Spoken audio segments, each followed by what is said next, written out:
So today we're going to be going through the most impactful round from the first map of that incredible best of 5 we had yesterday between Gambit and Heroic. And we're starting with round 27. So this is actually going to be, in my mind, the most impactful round because it either would lead to Gambit taking the actual map in regulation even, or this is effectively what guaranteed that Gambit would essentially get that overtime possibility even, right? So it's 13 to 13. Gambit have been struggling. They won the pistol, they got ecoed. They then won around 3 rounds later, and then since then they'd lost many rounds in a row, and they just saved 2 people. Right, so we see Shura and Exile, they just saved, they've got no money. And Gambit are actually going to decide to buy into this one, so I'll let it play out from here. So Gambit, they take a timeout, which is fine. They rarely take timeouts as well, it's worth noting. This is something Chad and Alex noticed quite a lot on the broadcast. They would normally take a pause after the other team had paused as a way of... we assume it's a way of like playing the mental game, but also I think it's one of those where we can kind of try and disrupt their pause and then disrupt what they were planning to talk about and what they were planning to do. So in this round Gambit, they decide to go for that force buy, like I said. It means that the money is, it's woeful, they've gone all in, it's round 27, they've got full loss bonus, they won't be able to buy next round either.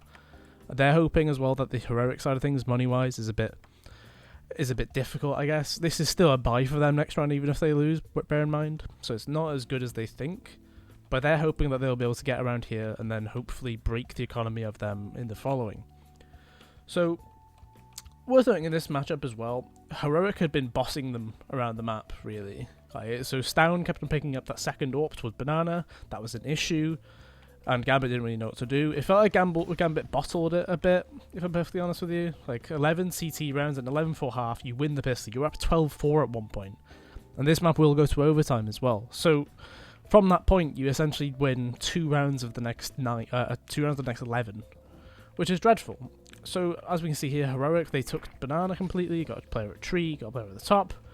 And this is just a normal round, really, and Gambit are just stalling behind the smokes and trying to wait and play a calculated T-side round. But we're going to see identifications of what the call will be in the next about 30 seconds or so.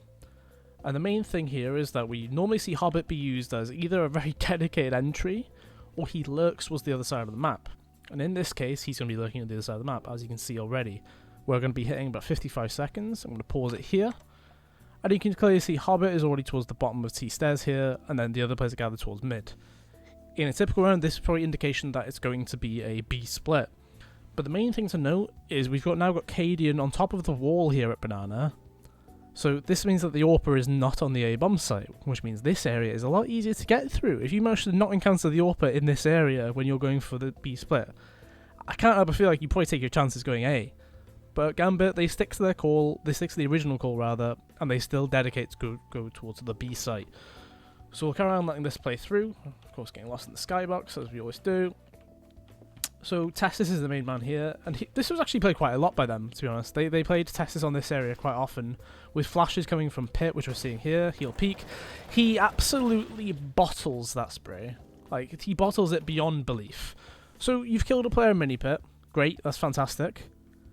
But then, let's consider what was happening on the other side of the map as well. So Hobbit, there's a Molotov in front of him. For some reason there's a smoke on the radar, but yeah, on the mini-map thing, which is completely wrong. There's a Molotov, and he actually decides to push it. I'm going to ignore what happens on the other side of the map. So this is already a 5v4. They're charging through. They're going to go through Speedway.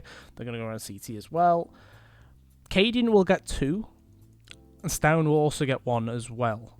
But the main thing is Hobbit goes through this Molotov. He runs right through it, and he kills Cadian on the retreat. If he doesn't go through that Molotov, Cadian gets into ruins. This round is done, if that happens, I think. Because Cadian has a smoke still. He can delay a lot of time. It'll then be a 3v2 rather than a 2v2 post-plant. And I think that round is actually done. It probably goes 14-13 to Heroic. Gambit have no money again. They'll think they've done damage because 3 players live, if not, less. And it probably means that the game might end in regulation rather than going to overtime, which it did. So I'm going to play it through. Hobbit runs right through that Molotov. 64 points of damage, by the way. We're going to switch this down. He'll get 1 kill and be traded. Cadian gets that multi, but as I said, Hobbit, he ran through the smoke and got the trade, which means they have the space to then get this post point going. And that is kind of the difference maker here, because if you think about the scenario, like I said, if Cadian dies literally right in front of Hobbit here, So if Hobbit had not, if he'd waited 3 seconds, Cadian's already like here. Like that round would be done. They try and retake through banana, Shearer gets the first kill, and like, you know, it's such a different game if that was the case though. And I think that's why it's the most impactful round for me. And the worst bit is, I'm going to keep playing about 30 seconds into the next round as well, just so you can then see how yeah, the shape of this game changed completely off of that round. Like, the money in Heroic is fine, yeah, like I said. But on the Gambit side, you've now got double AWP. And the issue is, we're now going to see them try and use that double AWP, and it's just a disaster within the first 20 seconds. So Axile and Hobbit will end up like falling in the first, I think it's 25 seconds of the next round. So compared to what I just saw from that round previously, we saw them have basically no contact until about a minute left on the clock. Versus now what's going to happen here, which is where the double AWP from Heroic comes out. You see Cadian about to peek top and mid. We also have that second AWP on Stown as well. I'm going to go on Cadian. He holds the run towards here, and then Stown is also toward Banana 2, where he gets an opening kill. And Cadian's sat here as well, and gets the free kill towards Axel very shortly. Round 27 was the most impactful, but Gambit really dropped the ball on this one and kind of let it slip.